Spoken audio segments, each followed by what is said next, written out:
The interstate stretched endlessly under a sky the color of cold steel, the kind of sky that seemed to press down on the earth, flattening the horizon. The rain had stopped hours ago, but the asphalt still glistened, reflecting the fractured light of passing trucks. A thin mist clung to the edges of the road, curling around the skeletal shapes of leafless trees. Out here, miles from the nearest town, the Pine Hollow Travel Plaza appeared suddenly, as if conjured from the fog, a squat, low-roofed building with a flickering neon sign, its buzzing letters casting a sickly glow over the wet parking lot. Jack Rourke eased his pickup into a space near the far end, engine ticking as it cooled. He sat for a moment, hands still on the wheel, watching the neon flicker. He'd been driving for 6 hours straight, the hum of the tires and the monotony of the road pulling him into that strange, detached state where thoughts wandered freely. Vermont was still 3 hours away. His sister's voice from their last call echoed in his head, "You never slowed down, Jack. One day you'll have to." Maybe she was right. But not tonight. Inside, the diner was a capsule of stale warmth. The hum of fluorescent lights mingled with the low hiss of the fryer in the back. The air smelled of burnt coffee, fryer oil, and the faint chemical bite of disinfectant. Vinyl booths lined the far wall, their seats cracked and patched with duct tape.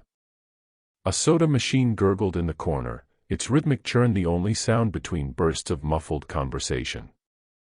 At a booth near the window sat Mark Ellison, a man in his late 40s with a face carved by years of hard living. His build suggested a strength that had long since softened, but his eyes were sharp, watchful.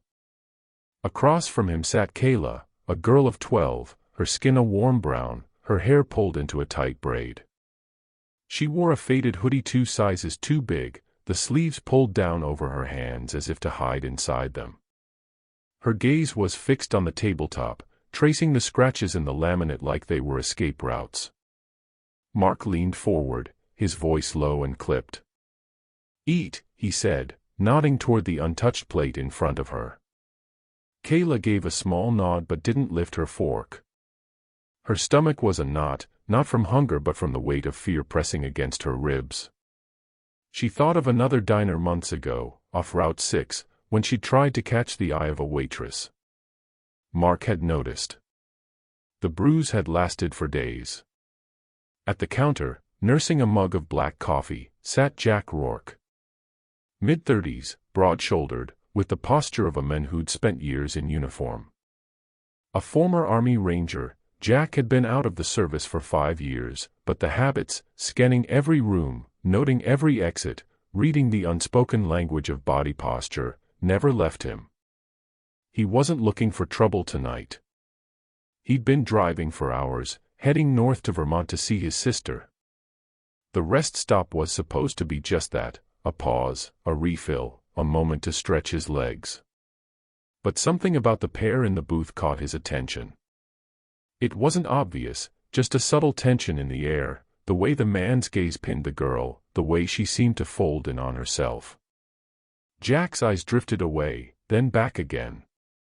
His instincts whispered, "Something's wrong." Kayla reached for her glass of water. Her fingers moved in a small, deliberate motion, thumb tucked into her palm, fingers curling over it, then opening again. Jack's pulse quickened. He knew that signal. The silent SOS. A discreet cry for help, taught in survival courses, used by those who couldn't speak their danger aloud. He'd seen it once before, years ago in Jamaica, when a kidnapped aid worker had used it to alert his unit during a tense extraction mission. He didn't look at her again. Didn't want to tip off the men. Instead, he took a slow sip of coffee, masking the shift in his breathing. Options, he thought. Confronting the men could make him bolt, or worse. Waiting too long could mean losing them entirely. Jack slid off the stool, moving casually toward the restroom. Out of sight, he stepped into the shadow of a vending machine and pulled out his phone. His voice was low, steady. "This is Jack Rourke. Pine Hollow Travel Plaza, I-89 northbound. Possible abduction. Female minor, African American, about 12. White male, mid-40s. She just gave the SOS hand signal. Send units quietly. Back at the booth, Mark checked his watch, eyes flicking toward the door. Kayla sat still, her hands folded now, but her gaze kept darting toward the counter where Jack had been. Minutes stretched like hours. Jack returned to the counter, ordered a refill he didn't want, and kept his peripheral vision locked on them.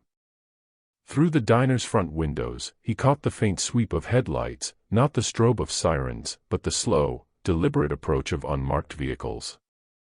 2 plainclothes officers entered, their movements calm, unhurried. One approached Mark with a friendly smile, starting a casual conversation. The other crouched beside Kayla, speaking softly. Jack saw the moment her shoulders eased, just slightly, as if a weight had shifted. Mark's confusion hardened into anger as the first officer's tone changed.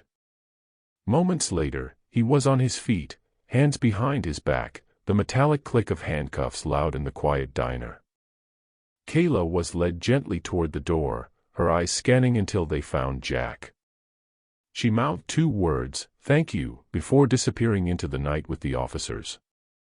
Don't forget to like the video and subscribe for more stories.